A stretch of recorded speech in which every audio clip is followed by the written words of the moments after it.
ಮಂಡಳಿ ಹಾಗೂ ಸಿಬ್ಬಂದಿ ಬಹಳ ಇಂಪಾರ್ಟೆಂಟ್, ಬಹಳ ಪ್ರಾಮಾಣಿಕವಾಗಿ ಮಾಡ್ತಾ ಇದ್ದಾರೆ ಸಿಬ್ಬಂದಿ as well as directors, president ಆಗಲಿ ವೈಸ್ ಪ್ರೆಸಿಡೆಂಟ್ ಆಗಲಿ. ಅದೇ ಮೇನ್ ಕಾರಣ ಇಷ್ಟು ಪ್ರಗತಿ ಸಾಧಿಸಲಿಕ್ಕೆ. ಇವಾಗ ಅಲ್ಲಿ ತಿರುಮಣಿ ಗ್ರಾಮದಲ್ಲಿ 6ನೇ ತಾರೀಕು ನೂತನ ಶಾಖೆ ಪ್ರಾರಂಭ ಮಾಡ್ತೀವಿ. ಅಲ್ಲಿ ನಿಮಗೆಲ್ಲ ಗೊತ್ತಿರಬೇಕು, ಸೋಲಾರ್ ಪಾರ್ಕ್ ಇಡೀ ಪ್ರಪಂಚ ಭೂಪಟದಲ್ಲಿದೆ. ಪಾವಗಡ ತಾಲೂಕು ಸೋಲಾರ್ ಪಾರ್ಕ್ ಕೆಲವರು ಗೊತ್ತಿರಬೇಕು, ಕೆಲವರು ಗೊತ್ತಿಲ್ಲದೆ ಇರಬೇಕು. ಬಟ್ ನಾವೆಲ್ಲ ಅದೇ ಪ್ರದೇಶದವ್ರೆ. ಅಲ್ಲಿ ಚೆನ್ನಾಗಿ ಚಲಾವಣೆ ಆಗ್ತಾ ಇದೆ. ಬಟ್ UPI ಅದೆಲ್ಲ ನಮಗೆ ಗೊತ್ತಿಲ್ಲ. ಕೆಲವು ಅಂಥ ಗ್ರಾಮೀಣ ಪ್ರದೇಶದಲ್ಲಿ ನಮಗಿಂತ ಚೆನ್ನಾಗಿ ತಿಳ್ಕೊಂಡಿದ್ದಾರೆ. ನಾವು ಒಂದು ಶಕ್ತಿಸ್ಥಳ ಕ್ರೆಡಿಟ್ ಕೋಆಪರೇಟಿವ್ ಬ್ಯಾಂಕ್ ಅಂತ ಮಾಡಿದ್ದೀವಿ. ಎಲ್ಲರೂ IFSC ಕೋಡ್ ಕೇಳ್ತಾರೆ.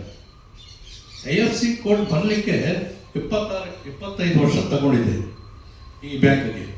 ಅದಿದ್ರೆ ಇವಾಗ ಕೆಲಸ ಆಗೋದು, ಇಲ್ಲ ಅಂದ್ರೆ ಇಲ್ಲ. ಅದಕ್ಕೋಸ್ಕರ ಈ ಬ್ರಾಂಚು ಅಲ್ಲಿ ಶಾಖೆ ಓಪನ್ ಮಾಡ್ತಾ ಇದ್ದೀವಿ.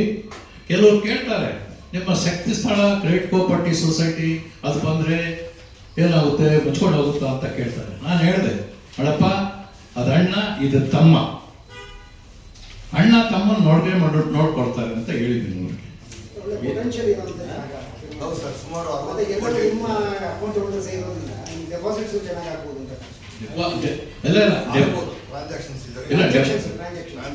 ಡೆಪಾಸಿಟ್ಸ್ ಕಮ್ಮಿ. ಯಾಕೆ ಅಂತಂದ್ರೆ ಪ್ರತಿಯೊಬ್ಬರು ಮೂಲಭೂತ ಸೌಕರ್ಯಗಳು ತಗೊಳ್ತಾ ಇದ್ದಾರೆ. ಮನೆ ಇರ್ಬೋದು, ವೆಹಿಕಲ್ಸ್ ಇರ್ಬೋದು. ಪ್ರತಿಯೊಂದು ಮನೆಗೂ ಒಂದೊಂದು 2 ವೆಹಿಕಲ್ ಇದೆ. ಈ ಕಾರುಗಳು, ಮೊದಲು ಕಾರಲ್ಲಿ ನಾವು ಹೋದ್ರೆ ನಮ್ಮ ಕಾರ್ ನೋಡಕ್ ಬರ್ತಾ ಇದ್ವು, ಇವಾಗ ನಾವು ನೋಡಕ್ ಹೋಗ್ಬೇಕು. ಅಷ್ಟು ಬಹಳ ಇಂಪ್ರೂವ್ಮೆಂಟ್ ಆಗಿದೆ. ಅದೇ ಹೆಮ್ಮೆ. ಅದಕ್ಕೆ ಅಲ್ಲಿ ಮಾಡ್ತಾ ಇರೋದು ಈ ಬ್ರಾಂಚ್. ಈ ನೂತನ 26ನೇ ಇಸ್ವಿಯ ಕ್ಯಾಲೆಂಡರ್ ಇವಾಗ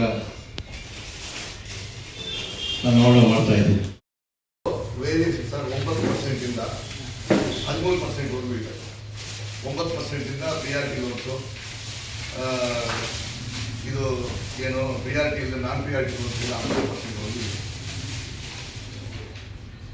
ಸರ್, ನಿಮ್ಮಲ್ಲಿ ಸದಸ್ಯತ್ವ ಪಡಿಬೇಕು ಅಂದ್ರೆ ಏನ್ ಮಾನದಂಡ ಇದೆ ಹಾಗೂ ಏನಕ್ಕೋಸ್ಕರ ಪಡಿಬೇಕು ಸರ್ ನಿಮ್ಮಲ್ಲಿ? ಸರ್, ಇವಾಗ ಕಾನ್ಸ್ಟಿಟ್ಯೂಷನಲ್ ಅಮೆಂಡ್ಮೆಂಟ್ ಆದಮೇಲೆ ಈ ಕೋಆಪರೇಟಿವ್ ಸಿಸ್ಟಮ್ ಬಗ್ಗೆ as A matter of right any citizen ಬಂದು ನನ್ನ ಶೇರು, ನಾನು ಅಕೌಂಟ್ ಓಪನ್ ಮಾಡಬೇಕು, ನಾನು ಶೇರ್ ಹೋಲ್ಡರ್ ಆಗಬೇಕು ಅಂದರೆ ರಿಫ್ಯೂಸ್ ಮಾಡೋಂಗೇ ಇಲ್ಲ.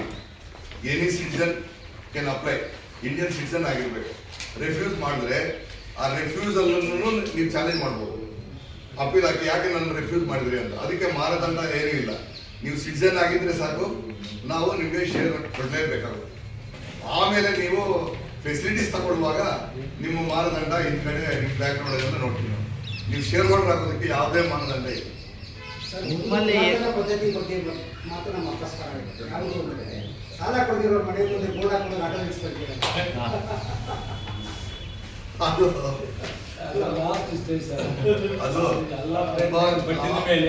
ತುಂಬಾ ಯಾಕಂದ್ರೆ ಈ ಅಟ್ಲೀಸ್ಟ್ ಆ ವಾಹನ ಬರುತ್ತೆ ಅಂತ ಆದ್ರೂ ಬೈಕ್ ಮಾಡ್ತಾರೆ ಅಂತ.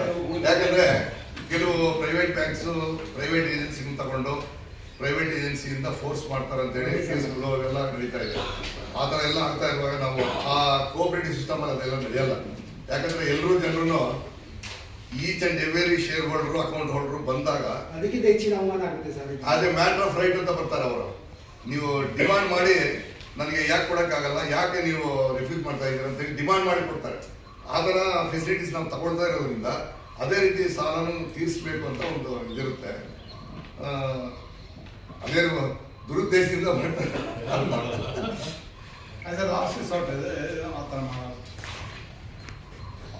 ಪರಿಣಾಮಕಾರಿ ತಂತ್ರ ಅದು. ಯಾವ ಸೀಸರ್ ಬರ್ತಾನೆ, ಮನೆ ಗಲಾಟೆ ಮಾಡ್ತಾನೆ, ಕೊಟ್ಟು ಹೋಗ್ತಾರೆ. ಮನೆ ಮುಂದೆ ತಗೊಂಡು ಸೈಡ್ ಗಾಡಿ ನಿಲ್ಸ್ಬಿಟ್ರೆ ಬೆಳಗಿನ ಸಾಯಂಕಾಲದವರೆಗೆ ಇಡೀ ಬೀದಿ ಗೊತ್ತಾಗುತ್ತೆ.